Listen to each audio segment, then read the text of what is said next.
What I find with this industry is when you talk to people about leadership and you ask them about the leadership thing, most people seem to think of leadership as being a member of the Fonterra board, a director at national level, a prime minister, a governor general.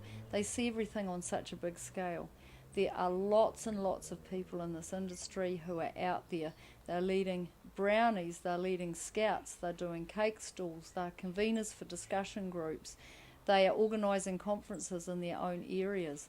Anybody who creates a following or helps people to get to a common goal is providing some leadership.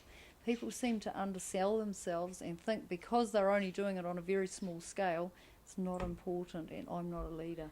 And I think the big important thing for me with leadership is that it's the same principles, no matter how small the task or how big the task. The job description changes, but ultimately the task of leadership is just to encourage people to do things that need to be done or that you want them to do, and creating a vision and a passion that encourages people to come along with you. I think for me, one of the biggest things, and it was a long time ago, 1987, when Lewis and I won the Share Milker of the Year competition, all of a sudden people were asking you to come out and speak about this or join a committee or come along and be part of conferences, those sorts of things. And I think you realised that, or we realised at that point in time, that because we'd won the award, we were now examples to the community. We were actually going to be mentors for other people that were going to follow along.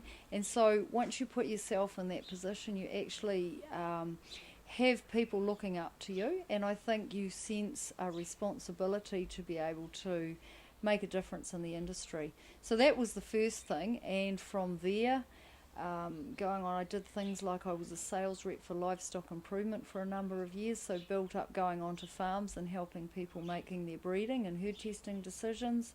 Started becoming part of committees, went on to the Livestock Improvement Council, the Fonterra Shareholders Council, and it's all part of that. I think people recognise that you have a skill and you owe it to yourself. If you've got a talent or you've got a skill or you've got a passion and an interest, then it's really important to go out and act on it.